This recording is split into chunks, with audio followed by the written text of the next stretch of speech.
பரிசுத்த நாமம் மயப்படுவதாக. மீண்டும் ஆதியாகமம் 25ஆம் அதிகாரம் 7ஆம் வசனத்தை நம்ம வாசிப்போம். ஆபிரகாம் உயிரோடு இருந்த ஆயுசு நாட்கள் 175 வருஷம். 175 வருஷம். ஆபிரகாம் அங்கே முதிர்ந்த வயதாகும்போது என்று கீழே சில வசனங்களை வாசிக்க முடிகிறது. அதை வச்சு தான் ஆதி பிதாக்கள் வேதத்துள்ள சில பரிசுத்தவான்களுடைய முதிர் வயதில் அவங்க எப்படியெல்லாம் வாழ்ந்தாங்க, அவங்க எப்படியெல்லாம் இருந்தாங்க என்பதை நாம் தியானித்து வருகிறோம். ஈசாக்கினுடைய வாழ்க்கையில் ஏன் கண்கள் மங்கலானது, எதை நிமித்தம் என்பதையும் பார்த்தோம். மோசே 120 வயது வரைதான் அவன் கானானுக்குள்ளே போய் நெடுநாளாய் வாழ்ந்திருக்கக்கூடியவன். அத்தனை மகிமையான ஊழியம் செய்தாலும் ஒரே விஷயத்தில் மேரிபாவுடைய தண்ணீர் அண்டையில் கீழ்ப்படியாதனால அந்த மலையின் மேலே அவனுடைய ஜீவிதம் முடிந்தது என்பதை நாம் பார்த்தோம். கீழ்ப்படியாமினால என்னென்ன நடக்குது. இன்றைக்கு நம்ம யோசேப்பின் வயது 110 என்பதை குறித்து நாம் தியானிக்க போகிறோம். 110 வருடங்கள் வரையும் அங்கே யோசேப்பு வாழ்ந்தான் என்பது நம்ம நல்லா தெரியும். யோசேப்பு என்பதற்கு அநேக அர்த்தங்கள் இருக்கிறது. அதாவது இன்னும் என்று சொல்லப்படுகிறது, இன்னும் சேர்த்துக்கொள் என்று சொல்லப்படுகிறது, அல்லது கர்த்தர் சேர்ப்பான் என்று சொல்லப்படுகிறது, அல்லது கர்த்தர் நமக்கு இன்னும் தருவார், அல்லது பெருகணும், அதிகரிக்கணும் என்று பல அர்த்தமுள்ள வார்த்தைகளில் யோசேப்பை குறித்து நாம் தியானிக்க போகிறோம். அதே போல் நம்ம அந்த அர்த்தமுள்ள வார்த்தையின்படி நாம் இன்னும் பெருகணும், கிருபையில் பெருகணும். கிருபையில் பெருகணும்னா அநேக சோத்திரங்களினால தான் கர்த்தர் அந்த கிருபையை நமக்கு பெருக பண்ணுவார். ஆக இன்னும் தேவன் நம்மை ஆசீர்வதிக்கணும், இன்னும் நம்மை உயர்த்தணும், இன்னும் நம்மளை பலப்படுத்தணும், இன்னும் சுகபலத்தோடு கர்த்தர் நமக்கு ஜீவிதத்தை பாதுகாத்து கொள்ளணும், அல்லது இன்னும் நமக்கு ஆயுசு நாட்களே தரணும், அல்லது இன்னும் நம்ம அதிகமாக ஜெபிக்கணும், அல்லது இன்னும் அதிகமாக ஆவியில் நிரம்பணும், அல்லது இன்னும் அதிகமாக நான் கர்த்தருடைய ஊழியங்களை செய்யணும். இவளெல்லாம் கர்த்தரால் ஆகும் என்கிற தீர்மானம் நமக்குள்ளாக இன்னும் அதிகமாக நான் தேவனை தேடணும், இன்னும் அதிகமாக தேவனை கிட்டி சேரணும் என்கிற யோசேப்பினுடைய அர்த்தமுள்ள ஜீவிதத்தை போல் நாமும் அந்த எண்ணத்தோடு வாழும்போது நம்ம வாழ்க்கையில் எத்தனையோ ஆபத்து வந்தாலும் அல்லது கடந்த நாள் வந்திருந்தாலும் இனி வருகிற நாட்கள் அப்படிப்பட்ட சூழ்நிலைகள் வந்தாலும் தேவன் அதிலிருந்து தேவனை மீட்டு குறித்த காலங்கள் குறித்த முதிர்ந்த வயது வரையும் கர்த்தர் நம்மை அற்புதமாக நடத்துகிற தேவன் நம்முடைய தேவன். அல்லேலூயா. இப்போ நல்ல ஒரு வசனத்தை நாம் எடுத்து வாசிப்போம். இப்போ ராகேலுக்கு ரொம்ப வருஷமாக அந்த குழந்தை இல்லாமல் இருந்துச்சு. அதனால் தன் புருஷனாகிய யாக்கோபு கூட அவர் சண்டை போடுறான். ஒரு வேளை அப்படியே குழந்தையே இல்லை அப்படி இருந்தான்னா நம்ம யோசேப்பு குறித்து நம்ம பேசியிருக்க வாய்ப்பு இல்லை. அந்த பகுதியை நம்ம முதல் வாசிப்போம். ஆதியாகமம் 30ஆம் அதிகாரம் 1ஆம் வசனத்தை 2ஆம் வசனத்தை வாசிங்க. ராகேல் தான் யாக்கோபுக்கு பிள்ளைகளை பெறாததை கண்டு, நிறைய பேர் அங்கே லேயால் பிள்ளை பெற்றால், லேயருடைய வேலைக்கார பிள்ளை பெற்றால், ராகேனுடைய பிள்ளையும் யாக்கோபுக்கு பிள்ளை பெற்றால் கிட்டத்தட்ட 10 பிள்ளைகள் அது வரை பெற்றாங்க. யோசேப்பு 11ஆவது பிள்ளை. இப்போ 10 பிள்ளை பெற்றாச்சு.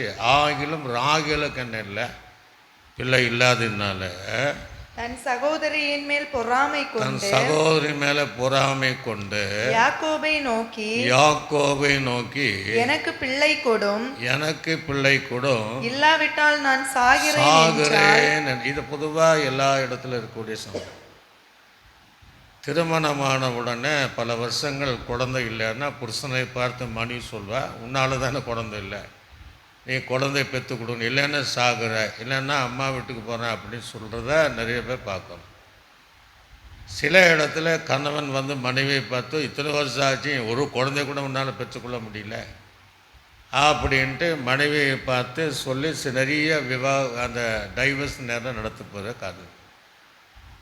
அதனால் அவங்க ட்ரீட்மெண்ட் பார்க்குறாங்க, எது பண்ணாலும் சில விஷயங்கள் மருத்துவ ரீதியாக நடந்தாலும் இந்த குழந்தை பாக்கியத்தை தருவது நம்ம உண்டாக்கின தேவன் மாத்திரம்தான். அல்லேலூயா.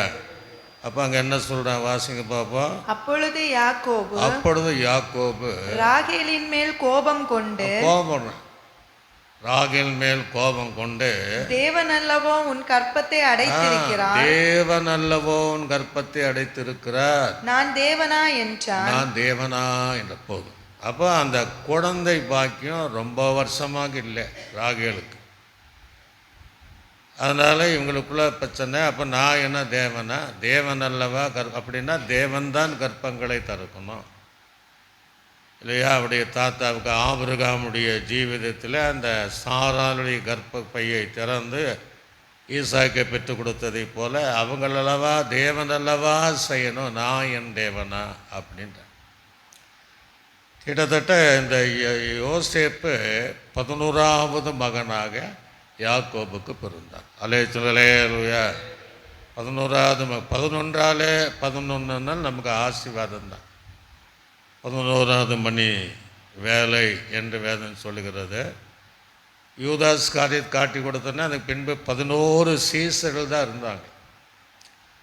இப்படி நிறைய அர்த்தம் உள்ள யோசேப்பு என்கிறவர்கள் வேதாங்கமத்தில் 11 பேர் இருக்கிறாங்க. அதில் கடைசி யோசேப்பு தான் இயேசுனுடைய சரீரத்தை எடுத்து அடக்கம் பண்ண அந்த யோசேப்பு. அது அந்த பகுதியில் வரும்போது அந்த வசனத்தின் ஆதாரத்தோடு நம்ம தியானிப்போம். ஆனால் இங்கே இந்த யோசேப்பு 11வது மகன்னா அப்போ யாக்கோபுக்கு எப்போ பிறந்தான் அப்படின்னா யாக்கோபுக்கு 91வது வயதாகும் போது தான் இந்த யோசேப்பு பிறக்கிறார். அல்லேலூயா. எத்தனாவது வயது? 91வது வயது. இந்த நாளில் அப்படி யாரும் நம்ப மாட்டாங்க, விசுவாசிக்க மாட்டாங்க. விசுவாசித்தால் நடக்கும்.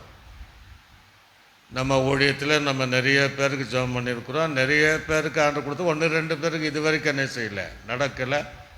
அதற்காக நம்ம ஜெபம் பண்ணிட்டுருக்குறோம். ஏற்ற வேலைகள் தருவார். அப்போ வயது ஒரு முக்கியம் இல்லை.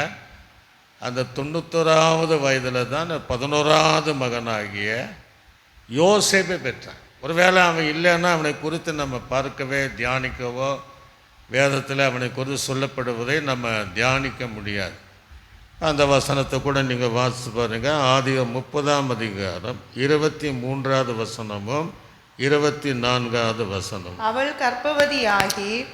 கர்ப்பவதியாகி ஒரு குமாரனை பெற்று, ராகேல் ஒரு குமாரனை பெற்று, தேவன் என் நிந்தையை நீக்கிவிட்டார் என்றும், என்னுடைய இருதயத்தின் நிந்தையை நீக்கிவிட்டார், யோசேப்பின் நிமித்தம் என் நிந்தை நீக்கிவிட்டார் என்று, இன்னும் ஒரு குமாரனை கர்த்தர் யோசேப்புக்கு இன்னும் தருவார் என்று, இன்னும் ஒரு குமாரனை தருவார் என்று சொல்லி அவனுக்கு யோசேப்பு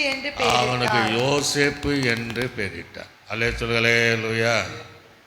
ஆக கர்த்தர் இருதயத்துடைய அவர்களுக்கு நின்று இருந்திருக்கு. திருமணம் ஆன நாள் முதல் யோசேப்பை பெற்றெடுக்கிற வரைக்கும் நின்று இருந்திருக்கு.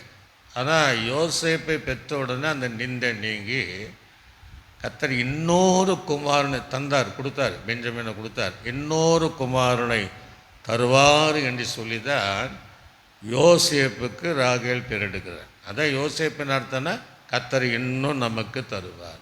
அல்லேலூயா.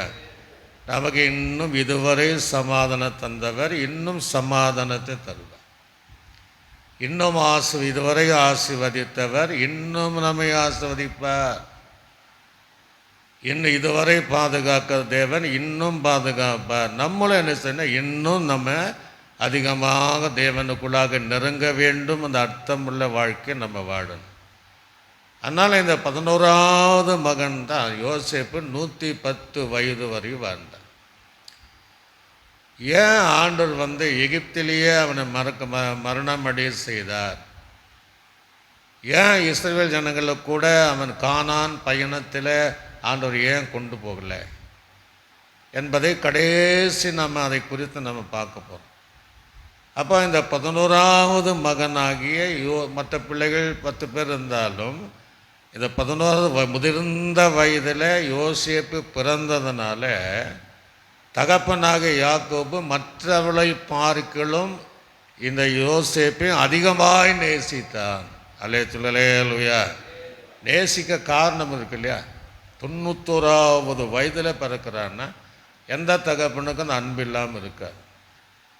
அதுவும் ராகேலுக்கு முதல் குழந்தையாய் பிறக்கிறான் என்றால் இன்னும் அந்த அன்பு, அப்போ அவளுடைய பிரச்சனை அவளுடைய நிந்தை நீங்கிச்சு என்கிற அந்த இவனால தானே அந்த நிந்தை நீங்கினது, எங்களுக்குள்ளே இருக்கிற பிரச்சனை நீங்கினது என்று அவன் ரொம்ப அன்பு பாராட்டி, மற்றவர்களை நேசிக்கலன்ட்டு இல்லை, மற்றவர்களை அன்பு பாராட்டினாலும் அந்த முதிர்ந்த வயதில் அவன் பெற்றதுனால அவனை அதிகமாய் நேசித்து அவனுக்கு ஒரு பல வர்ண அங்கியை செய்ய வைத்தான். அல்லேலூயா. அந்த வசனத்தை கூட நீங்கள் வாசித்து பாருங்கள். ஆதியாகமம் 37ஆம் அதிகாரம் 3ஆம் வசனத்தை வாசிப்பாங்க. ஆதியாகமம் 37. இஸ்ரவேலின் முதிர் வயதிலே, முதிர்ந்த வயதில் யாக்கோபுக்கு 3 பேருக்கு, அதில் இஸ்ரவேல் முதிர்ந்த வயதில் யோசேப்பு தனக்கு பிறந்ததினால் இஸ்ரவேல் தன் குமாரர் எல்லாரிலும் அவனை அதிகமாக நேசித்து அவனுக்கு பல வருணமான அங்கி செய்ய வைத்தார். செஞ்சுட்டு தான் அவனை என்ன செய்கிறான், கொடுத்துறான். அப்போ பலவர்ண அங்கி என்பது பல நிறம் உள்ள, அப்படி எழுதுகிறாங்க, பல நிறம் உள்ள துணிகளை கொண்டு தைத்த பலவர்ண அங்கி. அல்லது இன்னொரு வகை என்னென்னா அது சித்திரத்தையிலாறு அப்படின்னா பலவர்ல அந்த சித்திரங்களினால் செய்த பலவர்ண அங்கியாக இருக்கிறது. பைபிளில் நிறைய இடத்துல இருக்குது. ஆசாரியனு கூட பல வர்ண அங்கி தரித்தவனாக இருந்ததை போல அந்த அன்பை வெளிப்படுத்த, அந்த தகப்பனுடைய நேசத்தை வெளிப்படுத்த, ஒரு அந்தஸ்துள்ள ஒரு ஜீவியம் வாழ்வதற்கு அந்த யோசேப்புக்கு அந்த அங்கியை செய்ய வைத்து அவனுக்காக உடுத்தினான். அல்லேலூயா. இப்போல்லாம் லேட்டஸ்ட்டாக அந்த காலத்தில் எப்படி தைச்சிருக்காங்க நமக்கு தெரியாது, ஏதோ வகரை அந்த நாளில் இருந்திருக்கிறாங்க. ஆனால் இந்த நாட்டில் கொஞ்சம் பல வருஷங்களாக ரெடிமேட் சிஸ்டம் வருது. அந்த தைத்து அந்த பல வர்ண அங்கியை அவனுக்கு தரித்தான். இப்போ தகப்பன் இவன் மேலே அதிகமாக நேசிக்கிற ஒரு பிரச்சனை. இன்னொன்று, எல்லா பிள்ளைகளை பார்க்கலும் இவனுக்கு விசேஷித்த ஒரு வசனம். ஆட்டோமேட்டிக்காக அண்ணன் தம்பிக்குள்ளே ஒரு பகை உணர்வு வந்துடும். ரெண்டாவது வேறு சொப்பனத்தை வேறு பார்க்குறான். அந்த சின்ன வயசில் அவருடைய சொப்பனத்தை பார்க்குறான். தாய் தகப்பனும் அந்த 11 நட்சத்திரங்களும் இவனை வணங்குவதாக எல்லாம் பார்க்குறான். அப்போ இப்படி நேசிக்கப்பட்ட மகனுடைய ஜீவிதத்தில் அதே நீங்கள் 37ஆம் அதிகாரம் 4ஆம் வசனத்தை வாசிங்க. அவனுடைய சகோதரர் எல்லாரும் அவனை தங்கள் தகப்பன் அதிகமாய் நேசிக்கிறதை அவன் சகோதரர் கண்டபோது அவனுடைய பட்சமாய் பேசாமல், அவனை கூட என்ன அன்பா, கடைசி தம்பி இன்னொருத்த பிறக்கிறான், பச்சமாய் அன்பாய் பேசாமல் அவனை பகைத்தார்கள் அப்படின்ட்டு. இந்த பகை எங்கே போய் முடியும்னு நம்ம பின்னாடி பார்க்கணும். அப்போது எல்லாரு நாளும் பகைக்கப்பட்ட நடுவில் இந்த யோசேப்பு வளர்னான். அப்போ தேவன் அந்த கருவிலிருந்து ரொம்ப வருஷமாக குழந்தை இல்லாத இருந்து அவனை கர்ப்பந்தரிக்க செய்து அவனை அது வரையும் அப்படியே காப்பாற்றிட்டு, இந்த சகோதரர்கள் பகைக்கிற அந்த சூழ்நிலைகளும் அதன் நடுவிலே தேவன் அவனை பாதுகாத்துட்டே வராரு. அல்லேலூயா.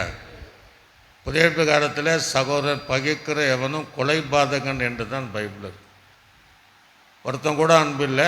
ஆனால் பின்னாடி 2 பேர் இருந்தாங்கன்னா அந்த 10 பேரும் முன்பாக இருந்தவைகளெல்லாம் தன் தகப்பன் அதிகமாக நேசிப்பதனால எல்லாரும் அவனை பகைத்தார்கள். 5வது வசனத்தை வாசிங்க. யோசேப்பு ஒரு சொப்பனம் கண்டு அதை தன் சகோதரருக்கு அறிவித்தான். அது நிமித்தம் அவனை இன்னும் அதிகமாய் பகைதாசை போச்சு. யாராவது ஒரு சொப்பனத்தை கண்டா சில நேரங்கள் அப்படிதான் எல்லாரும் சொப்பனம் பார்க்குறான் அப்படின்லாம் நம்ம பரிகாசம் பண்ணுவான். ஆனால் அவன் நேச்சராக அந்த சொப்பனை நிறைவேறது கடைசியில் அதை பார்த்து யதார்த்தமாக அப்பா அம்மா கிட்ட அண்ணன் தம்பி இப்படி பார்த்தேன் அவன் சொல்லாமல் இருந்திருக்கலாம். அப்போ ரொம்ப உண்மையுள்ளவன் யதார்த்தம் அவங்க பகைத்தாலும் இவன் அவர்களை நேசிக்கிறவனாக இருந்தான். அதனால தான் ஆண்டவனை பாதுகாக்கிறான். ஆக இன்னும் அதிகமான பகை எப்படியெல்லாம் அவனை பேசியிருப்பாங்க, எப்படியெல்லாம் அவனை திட்டியிருப்பாங்க. பகைத்தாரர்கள் அந்த வார்த்தையோடு முடிஞ்சிருமா? பார்க்கும் போதெல்லாம் அவனை திட்டிருப்பாங்க, பார்க்கும் போதெல்லாம் அவனை நிந்தித்து இருப்பாங்க, பார்க்கும் போதெல்லாம் அவனுக்கு விரோதமாக அவன் என்ன செய்யணும், அவன் துக்கப்படுகிற அளவுக்கு ஏதாவது பேசியிருப்பாங்க. அதுதான் அந்த பகை அப்படின்ட்டு அதிகமானது. நீ பிறந்ததா எங்கள் அப்பா எங்களை நேசிக்கலான்னு சொல்லியிருப்பாங்க. நீ பிறந்ததா எங்கள் அப்பா எங்களுக்கெல்லாம் நல்ல வஸ்திரம் தரல, எல்லாம் உனக்கே செஞ்சிட்ருக்கிறாரு, எல்லாம் நீ பிறந்ததா இப்படி அப்படின்னு அவங்க ஏதோ பல வகையிலும் யோசேப்பை பகைத்தாலும் அது நடுவில் யோசேப்போடு கர்த்தர் இருந்ததுனால அவன் வளர்ந்து வருகிறார். அல்லேலூயா. வாலிப வயசு இல்லை பாதுகாத்து வரலன்னா சாதாரண காரியம் கிடையாது. இப்போ நல்ல கவனிங்க. 37ஆம் அதிகாரம் 13-14 வசனத்தை வாசிங்க. அப்பொழுது இஸ்ரவேல் யோசேப்பை நோக்கி உன் சகோதரன் சீகேமிலே ஆடுகளை மேய்க்கிறார்கள் அல்லவா, உன்னை அவர்களிடத்திற்கு அனுப்ப போகிறேன். அவர்களுக்கு அனுப்ப நல்ல உன்னை அவளுக்கு அனுப்புகிறேன். இப்போ நல்லவனா கெட்டவனா பார்த்தீங்கன்னா, ஒரு வேளை இல்லை நான் போக மாட்டேன், எல்லாம் நீங்கள் அவங்க எல்லோரும் என்னை பகைக்கிறாங்க, என்னை கண்டாலே அவங்களுக்கு பிடிக்கல, அதனால நான் போகலாப்பான்னு அவன் சொல்லவே இல்லை. அப்போ அவங்க பகைத்தாலும் அவங்க மேலே ஒரு அன்பு வச்சுருந்தான். தகப்பனுடைய சொல்லுக்கு கீழ்ப்படிந்தவனாக இருந்தான். உன்னை அனுப்புகிறேன், வாசித்து பாருங்க. வா என்றான். அவன் இதோ போகிறேன் என்றான். உடனே சொல்லிட்டான், இல்லை நான் போகிறேன், இதோ நான் போகிறேன், நாளைக்கு போகிறேன்னு கூட சொல்லலை. 2 நாள் பொறுங்க நான் போகிறேன்னு சொல்ல, இதோ நான் போகிறேன் என்று சொன்னான். அப்பொழுது அவன் நீ போய் உன் சகோதரனுடைய சேமம் எப்படி என்றும் ஆடுகள் எப்படி இருக்கிறது என்றும் அது மாத்திரம் அவங்க எப்படி நல்லா இருக்காங்களா, பலவீனமா இருக்கிறாங்களா, பட்டினியா இருக்கிறாங்களா, அவங்க எப்படி வெயிலில் வந்து சோர்ந்து இருக்கிறாங்களா, மழை நாள் நனைந்து அவர்கள் வந்து ரொம்ப பலவீனப்பட்டு இருக்கிறார்களா, அந்த ஆட்டுடைய நிலைமை என்ன, ஆடு இப்போ எவ்வளோ இருக்குது, அது எவ்வளோ, இப்படியெல்லாம் அந்த எண்ணிக்கை எப்படி இருக்குது, ஆட்டுக்கு எதாவது பலவீனப்பட்டிருக்கா, ஏதாவது திருடு போயிருக்கா என்பதை அறிந்து கொள்வதற்கு எனக்கு மறு செய்தி கொண்டு வா என்று, அதை போயிட்டு எனக்கு என்ன செய்யணும், மறு செய்தி கொண்டு வா என்று சொல்லி அவனுக்கு சொல்லி எபிரோன் பள்ளத்தாக்கிலே இருந்து அவனை அனுப்பினான். அந்தபடியே அவன் சீகேமுக்கு போனான். அந்தபடியே போனான். அப்பா சொல்றதை கேட்குறான். அண்ணன் தம்பியில் பாசம் இருக்கு, அவங்களுக்கு சாப்பாடு கொண்டு போகிறேன், அந்த அப்பங்களெல்லாம் கொண்டு போகிறேன். அவங்கள விசாரிக்க எப்படி இருக்கிறான்னு, பகைத்தாலும் அன்பாக போகிறேன். ஆடுகள் நிலைமை என்ன, சரி இவ்வளோ காலம் இருந்தீங்களே, உங்களுக்கு ஏதாவது பிரச்சனையா அப்பாவுக்கு சொல்லிட்டு கேட்டு வர சொன்னால் அன்பாய் போகும்போது அந்த வசனத்தை வாசிங்க. சீகேமுக்கு போனான். அப்பொழுது ஒரு மனிதன் 37ஆம் வசனம் இருக்க அதிகாரத்தில் 1-2-17ஆவது வசனத்தில் வாசிங்க. அந்த மனிதன் அவர்கள் இவ்விடத்திலிருந்து போய்விட்டார்கள். அவர்கள் அங்கே போகிறான், அந்த இடத்துல இல்லை, அப்பா சொன்ன இடத்துக்கு போகிறோம் எல்லாம் அவர்கள் இந்த இடத்திலிருந்து போய்விட்டார்கள், தோத்தானுக்கு போவோம் என்று தோதானுக்கு போவோம் என்று அவர்கள் சொல்ல கேட்டேன் அவர் என்றான். சொல்ல கேட்டேன் என்றார். அப்பொழுது யோசேப்பு அப்பொழுது யோசேப்பு தன் சகோதரரை தொடர்ந்து போயிட்டு அப்பா நாங்கள் போனேன் அவங்க இல்லை அப்படின்ட்டு வராமல் அந்த அப்பா கொடுத்த வேலையை சரியாக செய்கிற பாருங்க. அதனால தான் 110 வருடம் வரையும் தேவனை பாதுகாப்பு. இடையில நிறையா பிரச்சனை வந்துச்சு, மரண போராட்டங்கள் எல்லாம் அவனுக்கு வந்த போதிலும் அப்படி குணங்களை வைத்து தேவன் 110 வருடங்கள் அவனை பூமியிலே வைத்தார். வாசிங்க. யோசேப்பு தன் சகோதரரை தொடர்ந்து போய் அவர்களை தோத்தானிலே கண்டுபிடித்த அவர்கள் அவனை தூரத்தில் இப்போ ஒரு பிரச்சனை, அவருடைய ஜீவனுக்கு ஒரு பிரச்சனை. தூரத்தில் கண்டு அவன் தங்களுக்கு சமீபமாய் வரும் முன்னே அவனை கொலை செய்யும்படி சதியோசனை பண்ணி நடக்குது. அப்போ இங்கே தேவன் அவனை பாதுகாக்கணும்.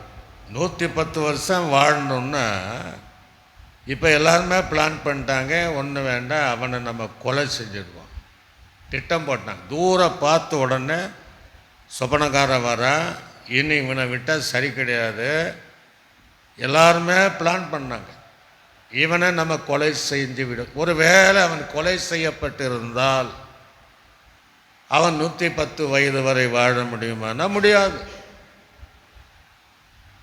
நம்ம வாழ்க்கையில் கொலை செய்யப்படுவதில் அல்ல, ஆனால் மரணத்துக்கும் நமக்கு எத்தனையோ ஒரு அடி தூரம் அனுபவம் உள்ள பல நேரங்கள் தாயின் கருவிலிருந்து இதுவரை நடந்திருக்கு. அப்போ அவைகளுக்கெல்லாம் தேவன் நம்மை ஒப்பு கொடுக்காதபடி தேவன் என்னை ஆச்சரியமாக நடத்தினார். அல்லேலூயா.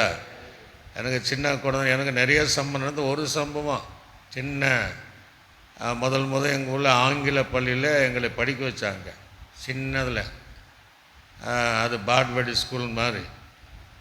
அப்போ அங்கே படிக்கும்போது என் சரீரத்தில் பயங்கர வீக்கம், திடீர்னு உப்பு வியாதியும் அந்த வியாதி அது.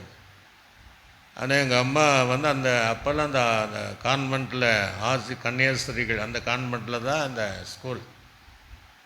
அப்போ எங்கள் அம்மாவுக்கு அவங்க சொன்னாங்க, நீங்கள் பையனை பத்திரமா பாதுகாத்துக்கணும், இல்லைன்னா இவருக்கு வந்த வியாதியில் ஒன்றும் பண்ண முடியாது அப்படின்னு.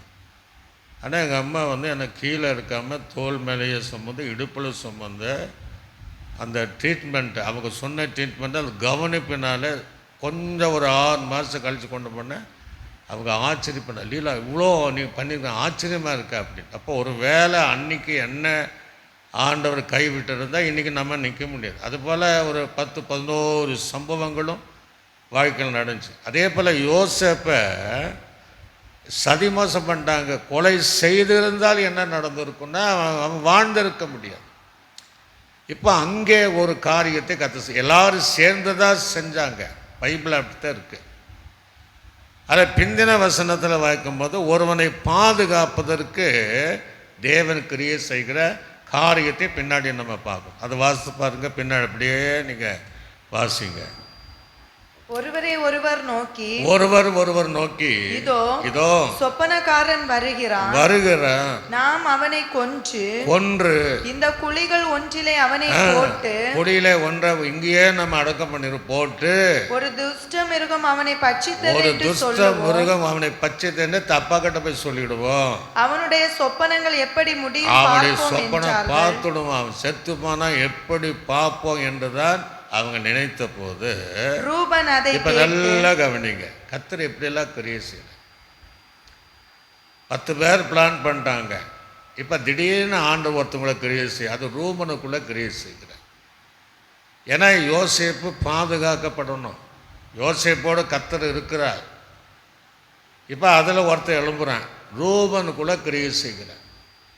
ரூபன் என்ன சொல்றான் பாசி? ரூபன் அதை கேட்டு அதை கேட்டு அவனை அவர்கள் கைக்கு தப்புவித்து, ஏன்னா அவங்க கொண்டு போடுவாங்க, அவருடைய கை எல்லாம் சேர்ந்துதான் பிளான் பண்ண, கைகளுக்கு தப்புவித்து அவனை அவன் தகப்பனிடத்துக்கு திரும்பவும் கொண்டு போக, அவனுடைய தகப்பனிடத்துல திரும்ப உயிரோடு கொண்டு போக மனதுள்ளவனாய் அவர்களை நோக்கி அவனை கொல்ல வேண்டாம், அவனை என்ன செய்யாதீங்க, கொல்ல வேண்டாம். நீங்கள் ரத்தம் சிந்தல் ஆகாது. நீங்க ஏன் ரத்த சிந்தணும்? ரத்த சிந்தல் ஆகாது.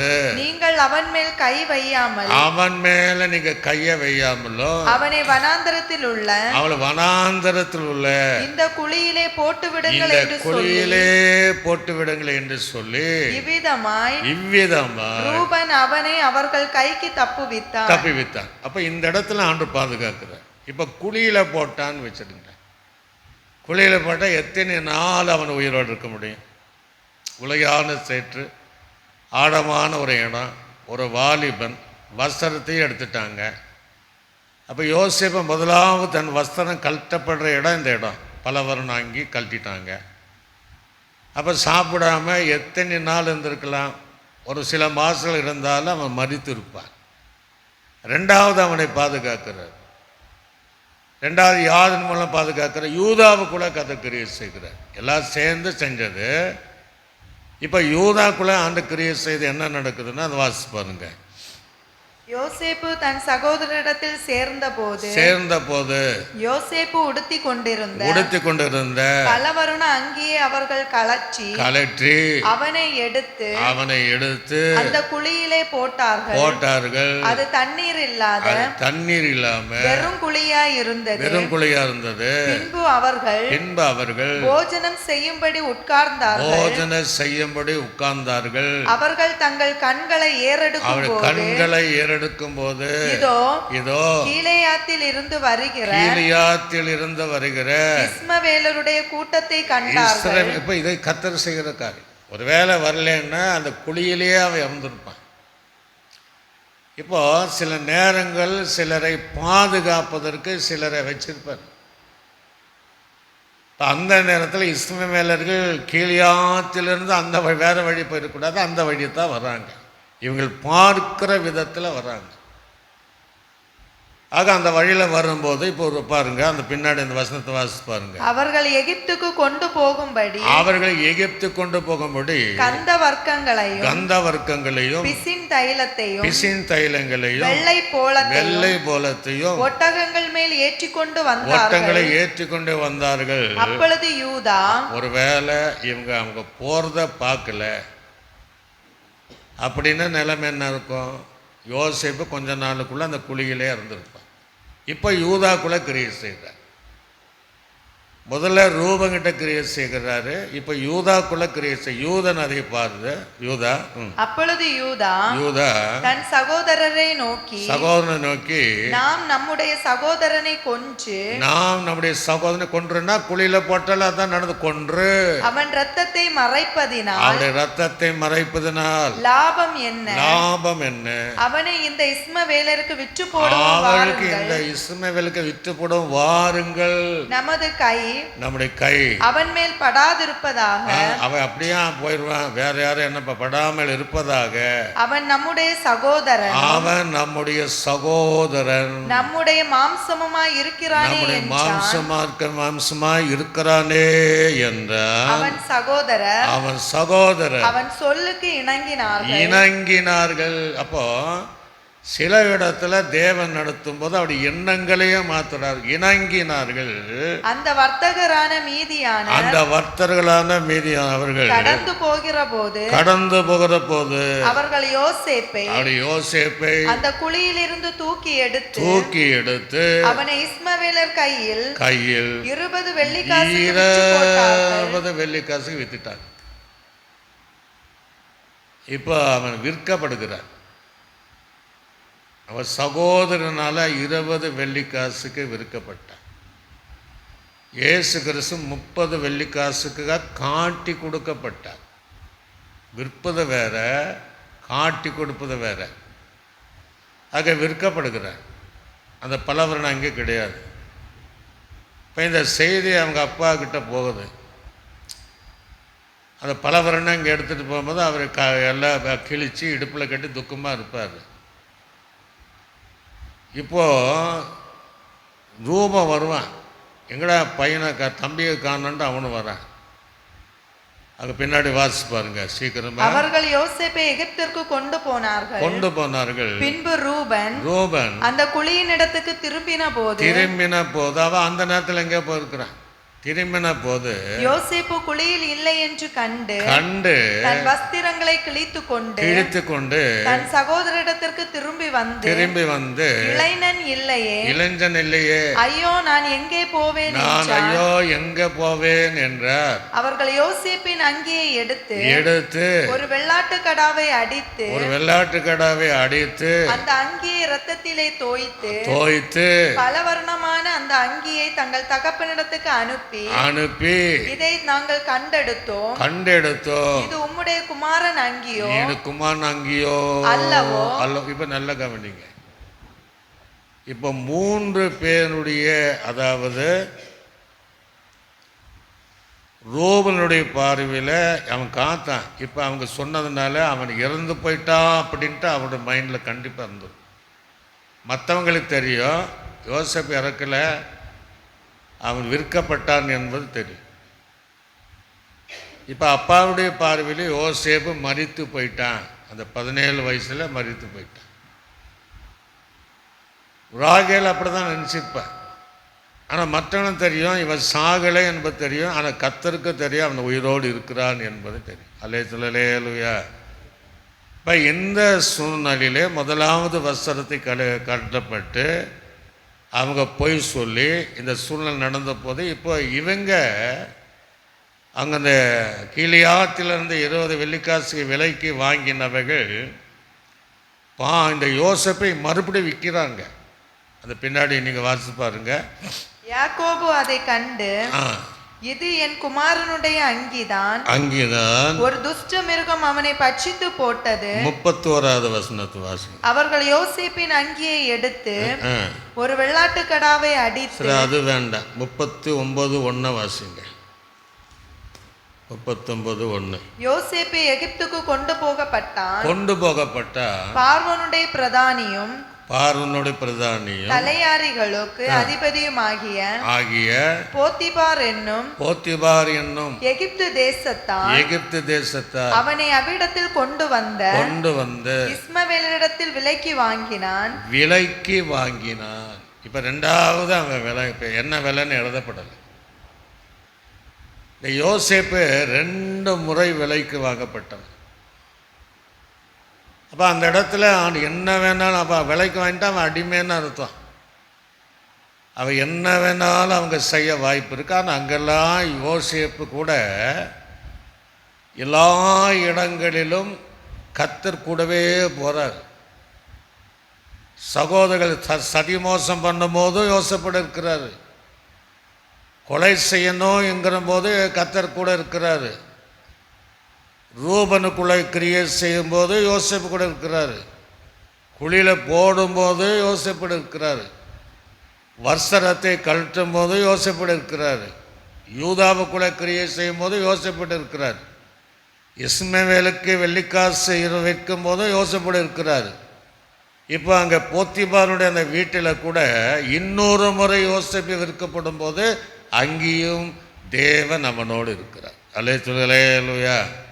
கையில் அல்ல கூட இருக்கிறார். அப்போ இவைகளெல்லாம் பாதுகாப்பாக நடத்துது யாருன்னா கர்த்தர் நடத்துகிறார். அப்போ இல்லைன்னா யோசேப்புடைய சரித்திரங்கள் நம்ம பேச முடியாது. யோசேப்பை குறித்து வேதத்தில் எழுதப்படாமல் அப்படியே அது முடிவு உண்டாயிருக்கிற ஒரு சூழ்நிலை. இதெல்லாம் தாண்டி யோசேப்பை 110 வருஷம் வரையும் தேவன் பாதுகாத்து நடத்தினார். அல்லேலூயா. சிலர் சொல்லுவாங்க இவங்கெல்லாம் தப்பி பிழைப்பாங்கன்னு நம்பிக்கை இல்லை. எத்தனையோ விபத்து ஏற்பட்டுச்சு, ஆனால் அவங்க 100 வயசு தாண்டி இருக்கிறாங்க. அது யார் செய்கிற காரியம்னா கர்த்தர் செய்கிற ஒரு காரியம். ஆக தேவன் அவளோடு கிடந்து ஏதாவது ஒரு வகையில் அவள் அற்புதமாய் நடத்தி அவர்கள் குறித்த தேவன் வைத்த நாள் வரையும் பத்திரமாக பாதுகாத்து கொள்வதற்கு அந்த தேவன் ஒருவர் மாத்திரம்தான் கூடவே போயிட்டு இருப்பார். அல்லே சொல்லுறே லூயா. இப்போ அது வாசிங்க, 6ஆம் வசனம் முதல் 6ஆம் வசனம் வரைக்கும் வாசிங்க.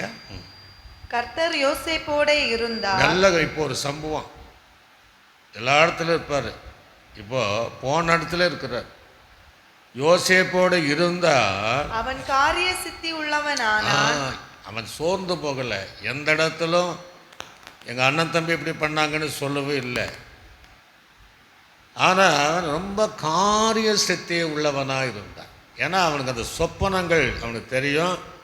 எப்படியும் என் தேவன் சொப்பனத்தின்படி என்ன நடந்தாலும் உயிரோடு காப்பார். என்ன நடந்தாலும் ஒரு காலத்தில் எங்கள் அப்பா அம்மா அண்ணன் தம்பி எல்லாம் என்கிட்ட வருவாங்க என்கிற அந்த தரிசனத்தை மறக்காமல் அவள் யோசேப்போடு அவன் காரிய, ஏன்னா எதை கொடுத்தாலும் சரியாக செய்கிறான். அதான் காரிய சித்தி உள்ளவனான அவன் எகிப்தியனாகிய அவன் எகிப்தராகிய தன் எஜமானுடைய வீட்டிலே இருந்தான். அவன் எஜமானாகிய வீட்டிலே இப்ப இருந்தா கர்த்தர் அவனோட இருக்கிறார் என்றும் கர்த்தர் அவனோடு இருக்கிறார் என்றும் அவன் செய்கிற யாவையும் அவன் செய்கிற, அப்ப இவங்க எல்லாம் பாக்குறாங்க, இவனோட அந்த கர்த்தர் இருக்கிற அவங்க அண்ணன் எல்லாம் அவர் செய்கிற யாவையும் கர்த்தர் வாய்க்க பண்ணுகிறார். எந்த வேலை கொடுத்தாலும் இதுவரை இல்லாத நல்லா செய்யறானே, அது நமக்கு ஆசீர்வாதமா இருக்க என்று கர்த்தர் செய்கிற, அவன் எதை செஞ்சாலும் நல்லபடி வாய்க்க பண்ண செய்கிறார் என்று சொல்லி அவன் எஜமான் கண்டு யோசேப்பினிடத்தில் தயவு வைத்து அவனை தனக்கு ஊழியக்காரனும் அவனுக்கு தன்னுடைய ஊழியக்காரனாகவும் தன் வீட்டுக்கு விசாரணைக்காரனும் சின்ன வயசுல விசாரணைக்காரனமாக்கி தனக்கு உண்டான யாவற்றையும் அவன் கையில் ஒப்பு கொடுத்தார். அவனை தன் வீட்டுக்கும் தனக்கு உண்டான எல்லாவற்றுக்கும் விசாரணைக்காரனாக்கினது முதற்கொண்டு கர்த்தர் யோசேப்பின் நிமித்தம் அந்த எகிப்தியன் வீட்டை ஆசீர்வதித்தார். அப்ப அதுவரையும் அந்த வீட்டில் ஆசீர்வாதம் கிடையாது. 2 முறை விற்கப்பட்ட ஒரு தேவ மனுஷன் போனதுனால யோசேப்பு நிமித்தமாக அந்த வீடு முழுவதும் அவங்க எதை செஞ்சாலும் தேவன் அவர்களை ஆசீர்வதித்தார். அல்லேலூயா. ஆக இதிலிருந்து நாம் அறிந்து கொள்ள, ஒரு பரிசுத்தவான் ஒரு இடத்துக்கு போன அவர் நிமித்தம், ஒரு ஊழியக்கார நிமித்தமாக ஒரு குடும்பங்கள் ஆசீர்வதிக்கப்படும் என்பதை நாம் அறியும். அதான் புதைப்பட்டில் சொல்றாரு, நீங்கள் எந்த கிராமத்துக்கு போனால் அந்த வீட்டில் தங்குங்க, அந்த குடும்பத்திற்கு சமாதானத்தை கொடுங்க, ஆசீர்வாதத்தை கொடுங்க. அவர்கள் அதுக்கு பாத்திரவனாக இருந்தால் நீங்கள் சொல்லுகிற ஆசீர்வாதமோ சமாதானம் அங்கே தங்குங்கிறார். அப்போ ஊழியர்னால முடியும். ஒருவேளை அவங்க பாத்திரமே இல்லைன்னா நீங்கள் தூசியை உதட்டு வந்துடுறேங்க. ஆக அதுவரையும் அந்த வீட்டில் ஆசீர்வாதம் காணப்படாத, எதை எடுத்தாலும் எந்த காரியம் வாய்க்க போனாத அந்த சூழ்நிலையில் இந்த யோசேப்பை காப்பதற்காக தேவன் அவன் மூலம், இல்லைன்னு என்ன பண்ணியிருப்பாங்க, ஏதாவது பண்ணியிருப்பாங்க. அந்த யோசேப்பன் இருந்ததுனால அந்த வீட்டார் அனைவரும் எல்லா விஷயத்திலும் தேவன் அவர்களை ஆசீர்வதித்தார். அல்லேலூயா. இப்போ அப்பாவுடைய பார்வையில் எப்படி, ரூபனுடைய பார்வையில் எப்படி, அம்மா பார்வையில் எப்படி இருக்கும்? யோசேப்பு இருந்திருந்தா எப்படி இருக்கும் அப்படின்ட்டு அவங்க யோசிச்சிருப்பாங்க. ஏன்னா அவன் யாக்கோபு ரொம்ப துக்கமாக இருந்தான். அண்ணன் தம்பி என்ன சொல்லியிருப்பாங்க, நம்ம விற்றுட்டோம், அங்கே அவன் என்னென்ன பண்ணி அவன் அப்படியே ஒன்றும் இல்லாமல் இருப்பான்னு சிலர் நினச்சிருப்பாங்க. ஆனால் இவங்க எப்படி இருக்கிறா, அந்த வீட்டுக்கு ஒரு நல்ல தலைமைத்துவம் ஊழியம் செய்கிறவனாய் எல்லாமே அவன் கையில் பொறுப்புள்ள ஒரு மகனாக அந்த இடத்திலும் கர்த்தர் அவனை உயர்த்தி அவன் நிமித்தமாக அந்த வீடு முழுவதையும் அவங்க செய்கிற எந்த காரியமானாலும் தேவன் அவர்களை ஆசீர்வதித்தார். அல்லேலூயா. அப்போது அந்த யோசேப்பை பாதுகாக்கணும் என்பதற்காக அங்கே ஒரு ஆசை கொடு. இப்போ மீண்டும் சத்துரு குறுக்கிடுறான். அது வாஸ்து பார்த்தா பின்னாடி தெரியும் என்ன விஷயம் குறுக்கிடுறான்னா, அந்த போர்த்தியனுடைய மனைவியின் மூலமாக ஒரு பிரச்சனை வருது. இப்போ நல்லா கவனிக்கணும். இப்போ அங்கே போன உடனே இவன் வஸ்திரத்தை இழந்தான். ஆனால் அங்கே போனோடனே அவங்க ஒரு வஸ்திரத்தை கொடுத்துருப்பாங்க கண்டிப்பாக. ஒரு முறை இழந்தான், அதுக்கு அங்கே வஸ்திரம் கண்டிப்பாக கொடுத்துருப்பான். அந்த வஸ்திரம்தான் அவன் ஏன்னா நல்ல தலைவனாக வச்சுருந்தா அதுக்கேற்ற ஒரு வஸ்திரம் கொடுத்துருப்பாங்க. இப்போது அந்த மனைவியானவள் இவள் மேல் கண் போட்டு இந்த எபிரியான யோசேப்பின் மேலே இவனை எப்படியாகிலும் அடைஞ்சிடணும் அப்படின்னு பிரயாசப்படும். பல முறை நினைக்கிறார், நடக்கலை. ஒரு நாள் வலுக்கட்டாயமாக என்ன செய்கிறார், அவனை கம்பல் பண்ணும்போது அந்த வஸ்திரத்தை கழட்டி அவன் ஓடுகிறார். அல்லேலூயா. ரெண்டாவது முறை யோசேப்பு வஸ்திரத்தை தன்னை பாதுகாப்பதற்காக, இங்கே கொலை செய்யப்படுவதற்காக, விற்கப்படுவதற்காக, அவனை குழியிலே போடுவதற்காக, தகப்பனிடத்தில் பொய்யான செய்தி சொல்வதற்காக, அங்கே அவன் பாவம் செய்யாது இருப்பதற்காக அவன் தன் வஸ்திரத்தை கழட்டி நிர்வாணமாக ஓடினான் என்று வேதம் சொல்கிறது. இப்போ நல்ல கவனிங்க. அவனுடைய மனைவி சொல்கிறா, இந்த பையன் அப்படி பண்ணிட்டா அப்படின்னா எந்த ஒரு தலைவனும் மனைவி பேச்சு கேட்டுட்டு அவனை கொண்டு இருக்கணும். ஆனால் யோசேப்பை அவனால் ஒன்றும் செய்ய முடியலன்னா கர்த்தர் அவனோடு இருக்கிறாரு. அதனால அவன் கோபம் அடைந்து சிறைச்சாலையிலே அவனை அடைத்தான். அல்லேலூயா. சிறைச்சாலையில் அடிச்சிட்டான். சிறைச்சாலை போன உடனே இந்த வஸ்திரத்துக்கு வஸ்திரம் இல்லை, அங்கே சிறைச்சாலையோட வஸ்திரம் கொடுத்துருப்பாங்க. அப்போ அங்கேயும் யோசேப்போட கர்த்தர் இருந்தான். அப்போ எத்தனை கண்டத்தை அவன் தாண்டுறான் பாருங்க. எத்தனை அந்த சிறைச்சாலை என்பது நீங்கள் நினைக்க மாதிரி இல்லை. ஜீவனை எப்போ போகும்னு சொல்ல முடியாது. அதில் அழகாக ஒரு வசனம் இருக்குது. சங்கீதம் 105 சங்கீதம் 17வது வசனத்தை 18வது வசனத்தை வாசித்து பார்க்கணும். 105 சங்கீதம் 17வது வசனம் 18வது வசனம். அவர்களுக்கு முன்பாக ஒரு புருஷனை அனுப்பினார். யோசேப்பு தான் புருஷனை அனுப்பினார். யோசேப்பு சிறையாக விற்கப்பட்டான். சிறையாக விற்கப்பட்டான். அவன் கால்களை விலங்கு போட்டு ஒடுக்கினார்கள். எங்க ஜெயில ஒடுக்கினாங்களா? நல்ல கால்களை விலங்க போட்டு அவனை ஒடுக்கினார்கள். அவன் பிராணன் இரும்பில் அடைப்பட்டது. பிராணம் எப்போ போகுன்னு தெரியல, அப்படி அடைப்பட்டு இருந்தது தான் அந்த வசன நிறைவேறுகளும் அவனுக்கு புடமிட்டுச்சு. அப்ப சும்மா கிடையாது, காலை போட்டு உடக்கினாங்க இரும்பினால். அவன் பிராணன் இரும்பிலே அடைப்பட்டிருந்ததுன்னா எப்போ என்ன நடக்கும்னு சொல்ல முடியாது. ஏன்னா பார்வனுடைய மனைவி அவன் இப்படி பண்ணிட்டான்னு தவறான ஒரு செய்தி. இங்க அண்ணன் தம்பிங்க ஒரு தவறான செய்தி, துஷ்ட மிருகம் அவனை பட்சித்தது அப்படின்னு அங்க சொன்னாங்க. இங்கே பார்வோட மனைவியும் ஒரு தவறான செய்தி தான். அதனால அவனுடைய பிராணன் இரும்பிலே அடைப்பட்டிருந்தது. அப்படின்னா அந்த இடத்துல பாதுகாத்தது யாரு? ஜீவன் போகாமன்னா தேவனாய் கர்த்தர் அவனை பாதுகாத்தார். அல்லேலூயா. அதனால தான் அவன் 110 வருடங்கள் வரையும் அவன் உயிரோடு இருந்தான்.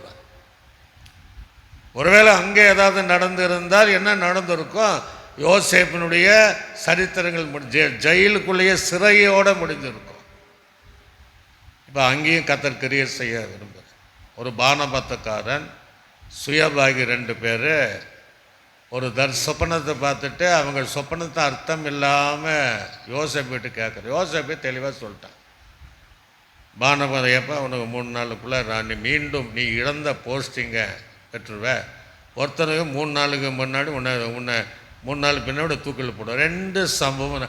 அப்போ இவன் சொல்கிறா, அது நல்லவனுக்கு சொல்கிறேன், நீ உனக்கு நடக்கும்போது என்ன கொஞ்சம் மறக்காதேங்கிற. அதை நிறைவேறுகிற அந்த பான பாத்திரக்காரனை மறந்துட்டான். நல்ல கவனிங்க, மனிதர்கள் மறக்கலாம், ஆனால் தேவன் மறக்க மாட்டார். அல்லேலூயா. அவங்க எல்லாம் மறந்தாலும், அண்ணன் தம்பியும் மறந்துருப்பாங்க, அப்பா அம்மாவும் மறந்துருப்பாங்க. ரொம்ப வருஷம் ஆகி போச்சு, 13 வருஷம். அப்போ அவனை யோசேப்பை குறித்து நினைவில்லாமல், ஆனால் தன்னை அழைத்த தரிசனத்தை கொடுத்த அந்த தேவன் யோசேப்பை ஒரு காலம் மறக்கலை. ஒருவேளை இதை கேட்கிற நம்ம வாழ்க்கையில் நிறைய பேர் நம்மை மறக்கலாம். நான் செய்த நன்மைகளை நினையாமல் போகலாம். ஆனால் யார் மறந்தாலும் அந்த தேவன் உங்களை ஒரு காலம் மறக்க மாட்டார். அல்லேலூயா. அப்போ தான் அந்த பார்வோன் ஒரு சொப்பனத்தை பார்க்குறான். 7 பசுக்கள், 7 கேவலமான பசுக்கள், 7 கதிர்கட்டுகள், 7 தீந்து போன எல்லாத்தையும் கூப்பிட்டு கேட்குறேன். ஒருத்தனுக்கும் அந்த அர்த்தம் சொல்ல முடியல. மந்திரவாதி, நாணதரிசகன, கல் தேயர்கள், அப்படியெல்லாம் எல்லாத்தையும் கூப்பிட்டு பார்க்குறான். ஒருத்தருக்கு அது சொல்ல முடியல. சொப்பனத்தையும் சொல்ல முடியல, அர்த்தத்தையும் சொல்ல முடியல. பார்வன் பயந்து நிற்கும் போது தான் கத்தை இப்போ கரிய செய்கிறார். அல்லேலூயா. மறந்த பான பாத்திரம் கூட கத்தை ஞாபகப்படுத்துகிறார். அப்போ தான் ஐயோ நம்ம மறந்துட்டோமே, அவர் சொல்லி அனுப்புனாரு என்று. அப்போ பார்வனுக்கு அந்த செய்தி சொன்னார். ஐயா ஆமாம், சிறைச்சாலை இருக்கும்போது நாங்கள் 2 பேர் எப்படி இருந்தோம், எங்களுடைய சொப்பனத்துக்கு அவர் தான் அர்த்தம் சொன்னார், அதன்படியே நடந்தது ராஜா. அவன் இருந்தால் விசேஷித்த ஆவி அவனுக்குள்ளே இருக்கு, அவன் நீங்கள் சொல்கிறத அவன் செய்வான். அல்லேலூயா. இப்போ உடனே அந்த ராஜா சொல்கிறார். என்ன சொல்கிறாரு அப்படின்னு பார்த்தீங்கன்னா, 40ஆம் அதிகாரம் 23வது வசனத்தை வாசிங்க.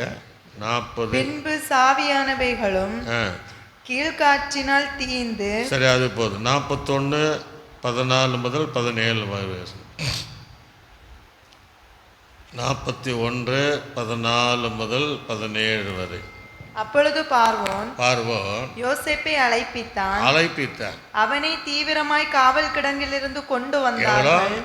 எப்படி ஜெயில அடிச்சிருப்பான், இப்போ எப்படி எவ்வளோ சீக்கிரமாக காவல் கிடங்கிலிருந்து அவனை கொண்டு வர முடியுமோ அவ்வளோ கட்டு வைத்தவன் அவன்தான். கட்டு அவிக்கப்பட்ட செய்ததும் கர்த்தர் அவன் மூலமாக. அல்லேலூயா.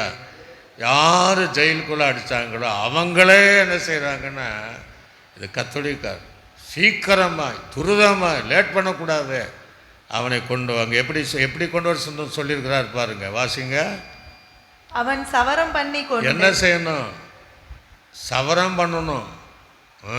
அப்போ ஜெயில தாடியோட சவரம் பண்ணி வேறு வஸ்திரம் தரித்து பார்வோனிடத்தில் வந்தான். அப்போ வஸ்திரம் எத்தனையோ முறை கழட்டினா இங்கேயும் அவனுக்கு ஒரு வஸ்திரம் கொடுக்கப்படுகிறது. அல்லேலூயா. அப்போ பல இடங்களில் வஸ்திரம் இருந்தாலும் மீண்டும் அந்த பார்வன் சொல்ல அவனை வஸ்திரத்தை உடைத்து அவனை என்ன செய்யணுமா, வாசிங்க. பார்வோன் யோசேப்பை நோக்கி ஒரு சொப்பனம் கண்டேன். பின்னாடி எல்லாம் நமக்கு நல்லா தெரியும். அப்போ சொப்பனம் சொல்ற ராஜாவே, 2 சொப்பனம் ஒரு அர்த்தம் தான். தேசத்தில் 7 வருஷம் பஞ்சம் இருக்கும், அப்புறம் 7 வருஷம் நல்ல செழிப்பாக இருக்கும் ராஜாவே அப்படிங்கிறத சொல்கிறேன். அதுக்கு ஆலோசனையும் சொல்கிறேன். ராஜா, இந்த செழிப்பான தேசத்தில் நீங்கள் இப்படி பண்ணிட்டீங்கன்னா தேசத்தில் பஞ்சம் இருக்காது அப்படின்போது ராஜாவுக்கு ஒரு சந்தோஷம். அப்போ இவன் தான் கரெக்டு, இவனுக்குள்ளே விசேஷித்த 30வது வயசில் நடக்குது, விசேஷித்த ஆவி இருக்கு. ஆக சிங்காசனத்தை தவிர மற்ற எல்லா காரியம் யோசேப்புக்கு அந்த அதிகாரத்தை கொடுக்குறான். ஒரு சொல்லலையா. அப்போ இதெல்லாம் பார்வோனுடைய இதயத்தில் கூட கிரியை செய்யும்.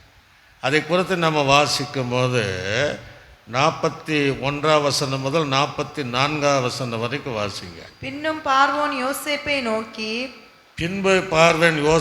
நோக்கி பார், பார், எகிப்து தேசம் முழுமைக்கும் எகிப்து தேசம் முழுமைக்கும் உன்னை அதிகாரியாக்கினேன் என்று சொல்லி, உன்னை என்ன செய்றேன், அதிகாரியாக்கினேன் என்று சொல்லி, பார்வோன் தன் கையில் போட்டிருந்த, இப்ப நல்ல கவனிங்க, பார்வோன் தன் கையிலே போட்டிருந்த தன் முத்திரை மோதிரத்தை கழற்றி, அதிகாரத்தை, ஒரு அலை சொல்லுகளே அல்லையா, தன்னுடைய முத்திரை யாரு செயல அடிச்சாங்களோ இப்போ அவன் கையில் பார்வோன் விரல இருந்த அந்த அதிகாரத்தை, அந்த முத்திரை மோதிரத்தை யோசேப்பினுடைய கையில போட்டு, அதை யோசேப்பின் கையிலே போட்டு மெல்லிய வஸ்திரங்களை அவனுக்கு உடுத்தி, நல்ல இப்போ இன்னொரு வஸ்திரம் உடுத்தப்படுகிறது.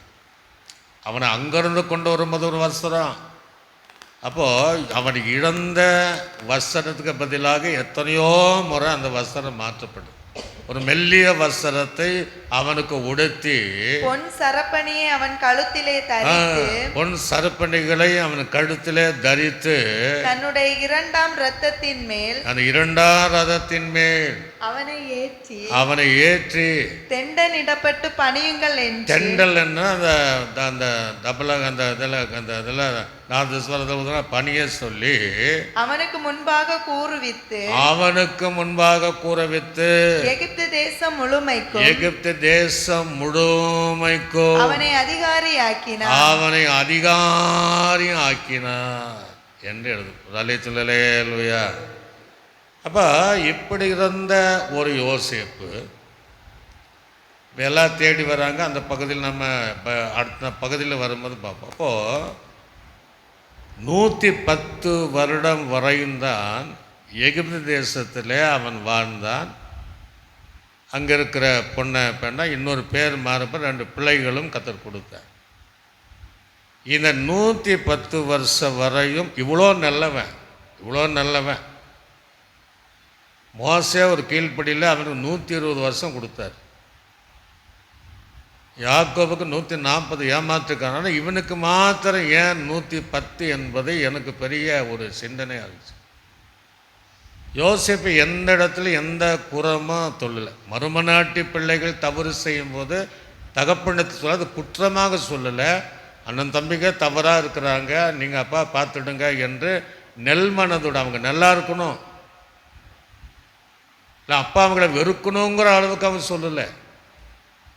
இப்படி அவன் ஜீவிதம் இருந்தாலும் 110 வருஷம்தான் எனக்கு அது பெரிய ஒரு கேள்விக்குறியா இருந்துச்சு. தாத்தாவை போல 175 வைத்திருக்கலாம், அல்ல ஈசாக்கை போல 180 வயது கூட என்ன செஞ்சிருக்கலாம், வைத்திருக்கலாம். ஆனால் அதை வைக்காம ஏன் 110 வருஷம் வரைக்கும் தேவன் வைத்து அவன் எடுத்துக்கொண்டார் என்பது சிந்திக்கும் போது எனக்கு ஒரு வெளிப்பாடு. அப்படின்னா ஒரு வேலை இந்த யோசேப்பை வச்சு இந்த இஸ்ரவேல் ஜனங்களுக்கு ஒரு வேலை, மோசைக்கு பதிலாக இவனே தலைமையாக வச்சு நீயே கானானுக்குள்ளாக நடத்தி கொண்டு பாப்பா அப்படின்னு சொல்லியிருந்தால் என்ன நடந்திருக்குன்னா, இந்த ஜனங்களின் நிமித்தமாக யோசேப்பு கோபப்பட்டு தேவனுக்கு எதிராக ஏதாவது கீழ்ப்படியாமல் போய்விடுவானோ என்று சொல்லி அந்த 110 வருடம் வரையும் அவன் உண்மையாக இருந்தாலே இனி நமக்கு உண்மையாக இருக்கட்டும் சொல்லி தேவன் அவனை எடுத்துக்கொண்டார். அலைச்சுகளேலுயா, அதான உண்மை. ஏன்னா அதுக்கு பின்பு மோசன் தலைமையில் மோசை கானானுக்குள்ளே போகாத காரணமே அந்த ஜனங்க செய்த காரியம்தான். ஒருவேளை அந்த காரியத்தை நினைத்து இந்த ஜனங்க ரொம்ப மோசம், ஒருவேளை அவனை பாவம் செய்யக்கூடிய அளவுக்கு, இந்த அளவுக்கு வாழ்ந்த எனக்கு பரிசுத்தமாக இருந்தவன், எனக்கு பிரியமாக இருந்தேன். ஏன்னா யோசேப்பு குறித்து வேதம் சொல்லுது, அவன் கனி தரும் திராட்சை கொடி என்று வேதம் சொல்லுகிறபடி இப்படி அவன் இருந்ததுனால அவனை இதோடு நம்ம எடுத்துடலாம், நம்ம சமூகத்தில் இருக்கட்டும் என்று தேவன் அதோடு எகிப்திலேயே 110 வயது வரையும் அவனை வாழ செய்து பரிசுத்தமாக பிழையில்லாமல் எந்த படுதி இல்லாமல் தேவன் அவனை எடுத்துக்கொண்டார். அலைத்துங்களேலுயா. சில இடங்களில் நம்ம பார்க்குறோம், சமயமாச்சு, சில இடங்களில் நல்லா பசங்க இருப்பாங்க, நல்லா விசுவாச குடும்பத்தில் இருப்பாங்க, ஒரு பழுதை பார்க்க முடியாது. நல்லா கீபோர்டு வாசிப்பாங்க, நல்லா கிட்டார் வாசிப்பாங்க, நல்லா ட்ரம் அடிப்பாங்க, நிறையா சொல்லுவாங்க. இந்த பையன் ரொம்ப நல்ல பையங்க, அப்படி இருப்பான்.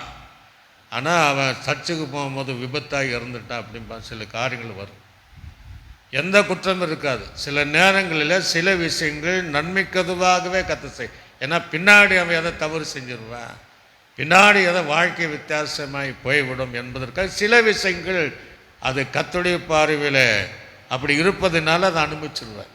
யோசேப்பினுடைய வாழ்க்கையில் 110 வருடங்கள் அவன் வாழ்ந்ததை போல நீங்களும் நானும் யோசேப்பு போல வாழ்வதற்கு நம்மை அர்ப்பணிக்கணும்.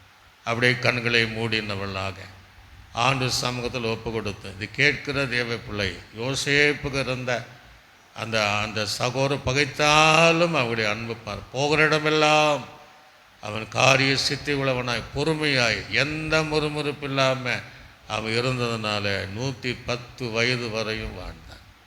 அவள் வாழ்க்கையும் அப்படி மாறுவதற்காக நீங்கள் விரும்புகிற அவருடைய பிள்ளைகளுடைய எல்லா சூழ்நிலைகளும் ஆசீர்வாதமாக இருப்பதற்காக நீங்கள் அர்ப்பணித்து எல்லாம் சோத்திரம் பண்ணுங்க பாப்பா. சோத்திர ஆண்டவரே, சோத்திர சோத்திரம் சோத்திரம் சோத்திரம். அந்த கேட்கிற வாழ்வு பிள்ளைகளானாலும் யோசேப்பு போல ஜீவிக்கணும் என்கிற எண்ணங்கள் உண்டாய் முதியோர்களை கர்த்தர் பலப்படுத்துவீரா. எங்களையும் கேட்கிற ஒவ்வொருவரையும் இந்த யோசேப்புக்குள் இருந்த அந்த குணாதிசயங்களினால் நிரப்பி நடத்துவதற்காக சோத்திரம் சோத்திரம் சோத்திரம் சோத்திரம். பிதாவாகிய தேவனை நாம் சோத்திர பண்ணுவோம். சோத்திரம் கர்த்தராகிய இயேசு கிறிஸ்துவை நாம் சோத்திர பண்ணுவோம். சோத்திரம் நம்மை ஆற்றி தேற்றி வழிநடத்தின பரிசுத்த ஆவியானவரை சோத்திர பண்ணுவோம். சோத்திரம். நல்ல ஆண்டவரே நன்றி செலுத்துகிறோம்.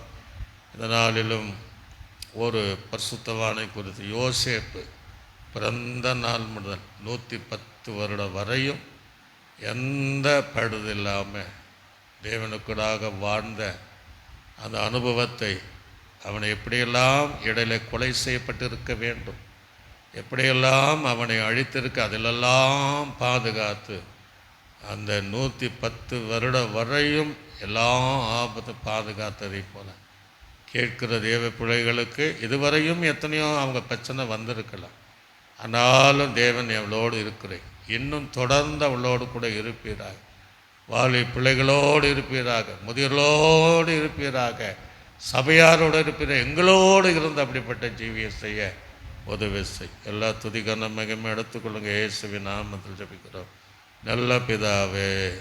என் ஆத்துமாவே கர்த்தரே, என் முழு உள்ளமையோட பரிசுத்த நாமத்தை என் ஆத்துமாவே கர்த்தர் செய்த சகல புகழ் மறவாதே. ஆமென். கர்த்தராகிய இயேசுவின் கிருபையும் பிதாவாகிய தேவனுடைய அன்பும் பரிசுத்தாவினுடைய ஐக்கியமும் சந்தோஷம் சம்பந்தம் அனைவரோடும் சகல பரிசுத்தவங்களோட ஆண்டவராக இயேசு கிறிஸ்து வரைக்கும் வரைக்கும் சதா கால என்றென்றைக்கு நம்மோடு இருப்பதாக. ஆமென். அல்லேலூயா.